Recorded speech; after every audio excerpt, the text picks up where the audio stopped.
Hola a todos, espero que se encuentren muy bien. Vamos a continuar con nuestras clases y vamos a hablar de una de las temáticas que son inherentes a esta cátedra, que vamos a hablar del control y de las evaluaciones. Vamos a hacer un análisis general, ya que la temática es una temática principal de otra de las cátedras de esta licenciatura. Tal es así que vamos solamente a ahondar en cuestiones generales de la temática. ¿Por qué hacemos el control o las evaluaciones? Primero, porque nos permite tener una información permanente de cómo va el proceso de entrenamiento. Y por otro lado, es útil al iniciar un ciclo de entrenamiento como diagnóstico y para tener un feedback del proceso. Es útil también para medir si se alcanzan los objetivos propuestos a corto, mediano y largo plazo, ¿no? Es decir, esas son básicamente las necesidades por las cuales hacemos las evaluaciones respectivas. ¿Qué tipo de evaluaciones tenemos? Tenemos evaluaciones médicas, fisiológicas, psicológicas, pedagógicas. Nosotros nos vamos a centrar en aquellas evaluaciones pedagógicas, ¿no? Que si bien a veces tienen una base en lo fisiológico, pero nosotros como entrenadores, como docentes, como profesores, nos interesa hacer evaluaciones de tipo pedagógico para saber cómo va nuestro proceso de enseñanza-aprendizaje, nuestro proceso de entrenamiento. ¿Qué medimos con los test pedagógicos? Por un lado, medimos las capacidades físicas, la fuerza, la velocidad, la resistencia aeróbica, anaeróbica, la flexibilidad, la coordinación, la agilidad y la técnica. Y por otro lado, nos es muy útil para medir la carga de entrenamiento. Este concepto cada vez se incorpora con mucho más fuerza, porque la verdad que la carga de entrenamiento debe ser medida no solamente en su volumen, en su intensidad, que sería la carga externa, sino que también debe ser medida el efecto que produce esa carga, que le llamamos carga interna, es decir, cómo incide en el deportista esa carga.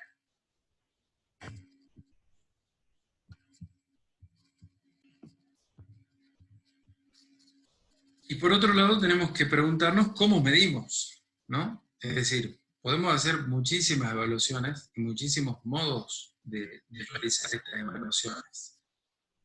Podemos usar test muy sencillos de campo y hasta complejos test de laboratorio en el que se utilizan costosos equipamientos, ¿no? Podemos utilizar también algunos test de laboratorio, pero que son dentro de todo muy sencillos. Es decir, hay una variante muy grande de cómo realizar esa evaluación.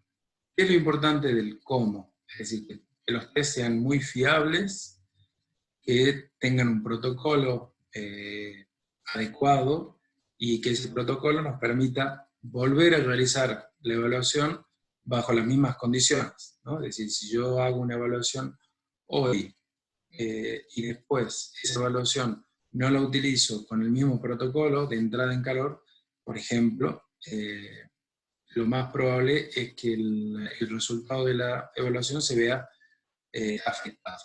Así que por eso es que vamos a tener muy presente siempre ese protocolo de evaluación.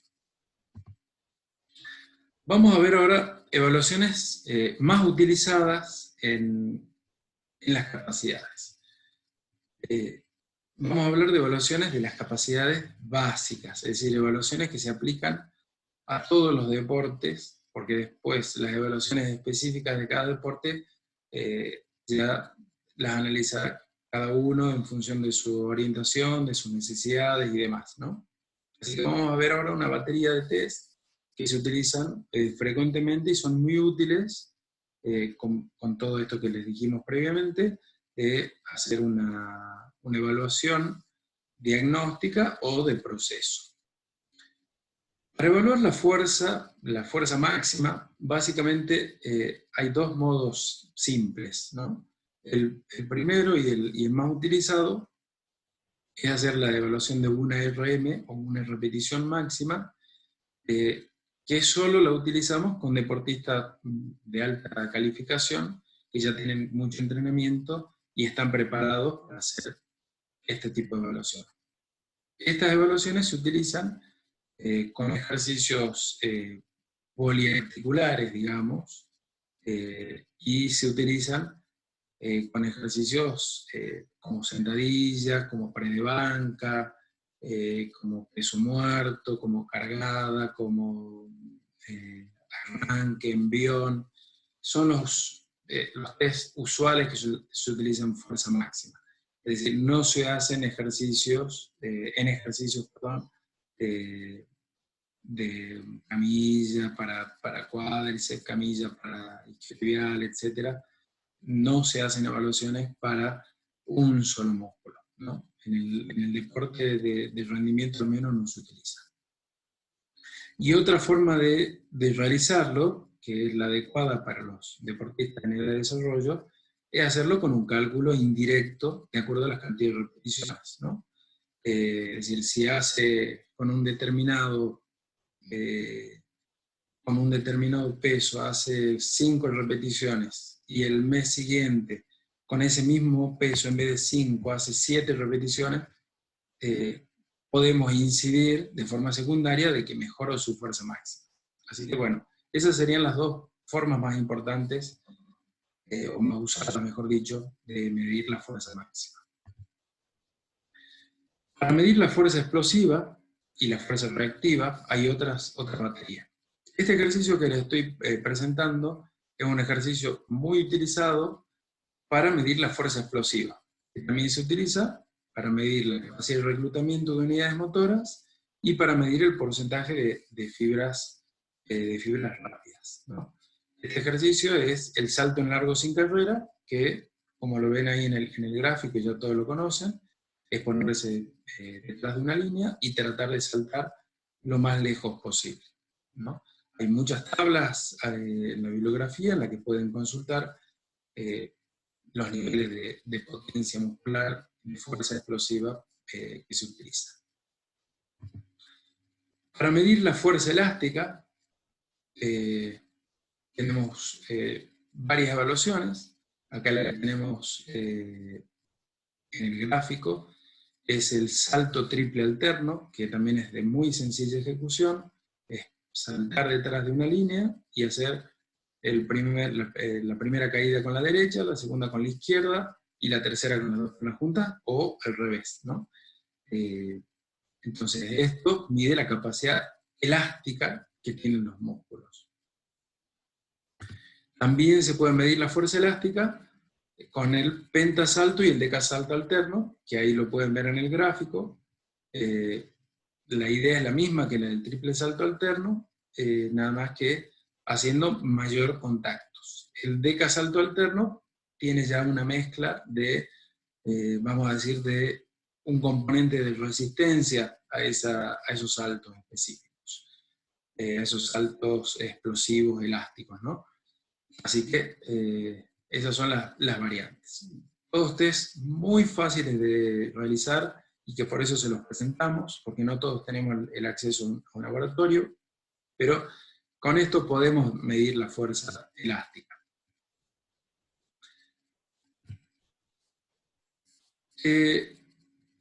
Pasando a los test de fuerza, pero utilizando una alfombra o plataforma de contactos, se puede también hacer evaluaciones muy interesantes de todas las manifestaciones de fuerza.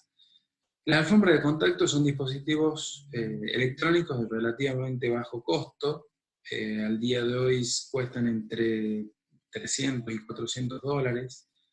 Les digo que son relativamente baratos porque una alfombra de saltos que mida fuerza cuesta alrededor de 30.000 o 40.000 dólares, que son gastos totalmente inaccesibles y en muchos casos innecesarios, porque con estos dispositivos se pueden hacer evaluaciones muy sencillas.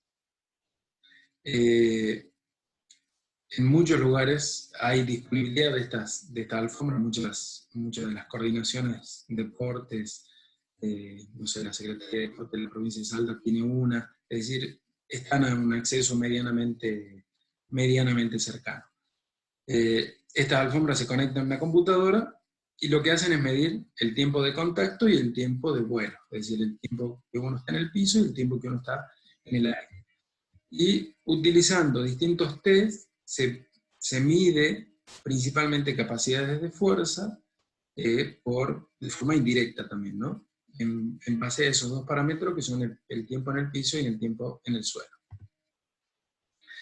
Para medir la fuerza explosiva se utilizan principalmente dos evaluaciones que ya tienen un protocolo específico, que son el rocket jump y el squat jump, que la diferencia que tienen uno y otro es que el rocket jump se parte desde una posición de sentadilla profunda y el squat jump se parte desde una posición de media sentadilla.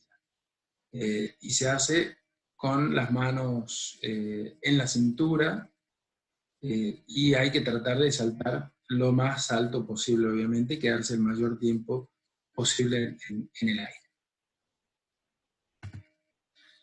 Para medir la fuerza elástica se utilizan estos dos test, que son el test de contramovimiento, que es CMJ, y el test de Balakov, que se parte de una posición estática, se hace un contramovimiento y desde ahí se salta.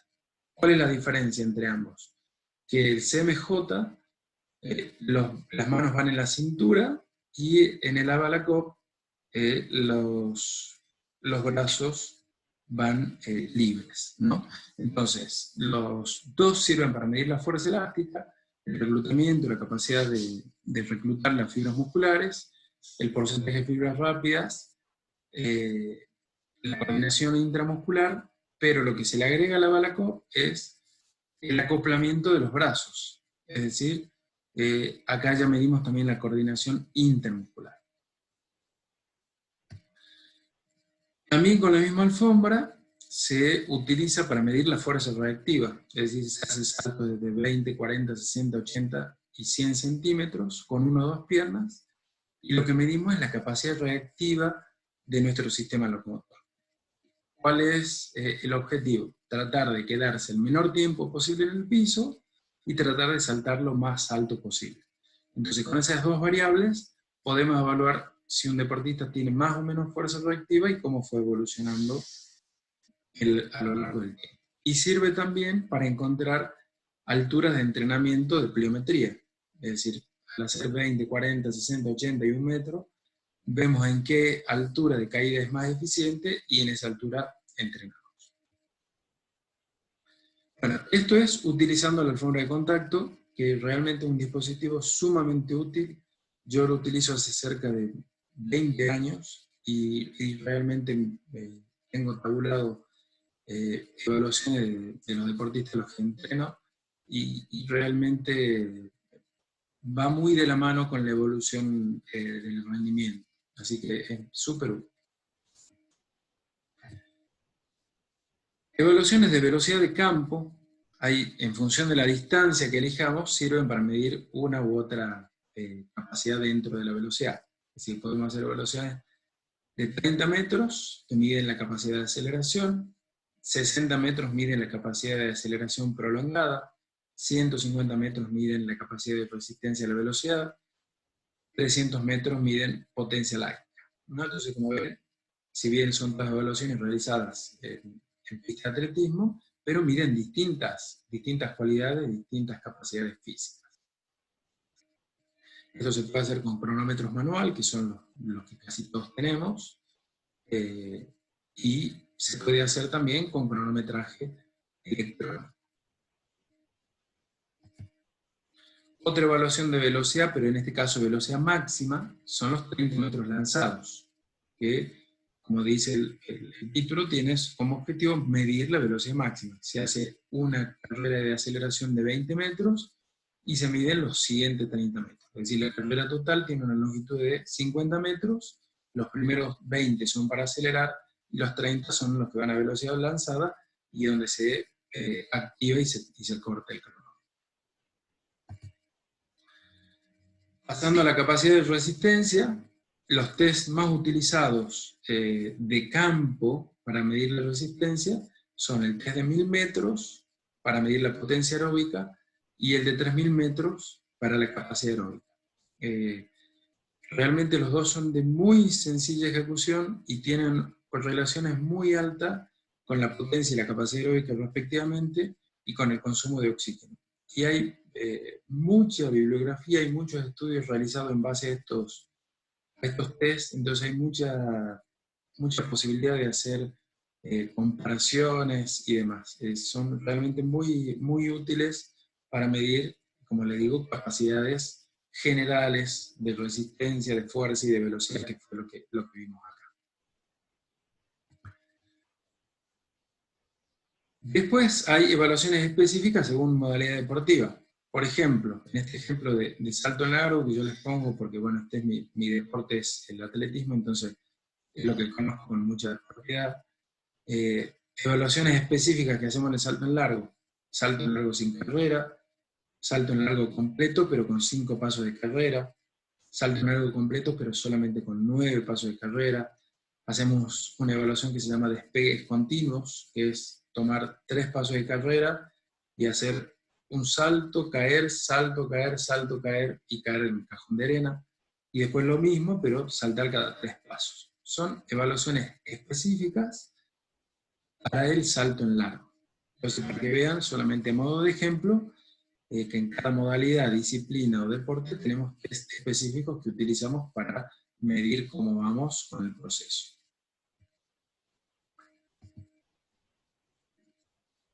Y lo otro que dijimos al principio, que nos sirven las evaluaciones, y les decía que esto cada vez se está utilizando más, es medir la carga de entrenamiento. Al día de hoy, lo que más resultados está dando es medir la carga de entrenamiento con la percepción subjetiva del esfuerzo. Hay una escala de Borg, que hay 2 variantes, esta es una de ellas, y fíjense que va del 0 al 10, el 0 es reposo, el 1 fue un entrenamiento muy suave, muy suave, perdón, el 2 un entrenamiento muy suave, el 3 un entrenamiento suave, el 4 un entrenamiento algo duro, y así sucesivamente, cómo se sintieron con el entrenamiento. Entonces, con esta sensación subjetiva del esfuerzo, podemos saber cómo incidió la carga de entrenamiento del día anterior y qué puedo hacer en este día. Es realmente sumamente interesante, es muy utilizada, nosotros lo utilizamos mucho en el atletismo, y vamos variando lo planificado en función de cómo se siente el deportista, ¿no? ¿Cuál es el riesgo que tiene? Que el deportista utilice esto para cambiar el entrenamiento porque no tiene ganas de realizar un entrenamiento intenso. Pero bueno, esto se utiliza muy bien con deportistas de alto nivel que ya tienen mucha experiencia y saben y son muy conscientes de los objetivos y demás. Pero bueno, esto es sumamente interesante y muy útil. Otro ejemplo de cómo medir la carga de entrenamiento, que también se utiliza mucho, es usar esa alfombra de contacto que les mostré para medir el efecto de la carga de entrenamiento. ¿Cómo se hace? Antes de comenzar el entrenamiento, se hace una evaluación, que puede ser esta que yo les puse acá, la de CMJ, y podemos ir tabulando de cómo está el deportista. Acá les puse un ejemplo muy sencillo de un deportista que saltó el día lunes 45 centímetros, el martes 47, el miércoles 49, el jueves 41, el viernes 42 y el sábado 50. Entonces podemos ver que hay 2 días, que son el miércoles y el sábado, que saltó muy alto, entonces eso nos da a nosotros una información muy rica. ¿Y cuál es esa información? De que su sistema nervioso está en un estado muy alto, está muy descansado, y realmente podemos hacer cargas de entrenamiento ese día muy intensas, está altamente preparado. Sin embargo, vemos que el jueves y el viernes fueron los 2 días que menos saltó. Entonces, podemos ver con ese resultado que posiblemente las cargas que le dimos el miércoles o el lunes, martes y miércoles fueron muy intensas y no están en buenas condiciones. Esto es realmente muy, pero muy útil. Cada vez se utiliza más. A veces los entrenadores teníamos mucha rigidez en lo que hacían nuestros planes de entrenamiento, es decir, lo queríamos cumplir sí o sí, y cada vez el entrenamiento se está haciendo más inteligente y está avanzando mucho más hacia ser muy eficientes con lo que se hace y aprovechar el tiempo al máximo, ¿no? Es decir, saber que si el deportista está en una gran predisposición, como en este ejemplo el miércoles y el sábado, son los días ideales a hacer entrenamientos técnicos. Y tal vez esos 2 días, jueves y viernes, está tan cansado, si hacemos entrenamientos muy técnicos o hacemos entrenamientos de velocidad, lo más probable es que no haya asimilación técnica y lo más probable es que ocurra una lesión a causa de su estado.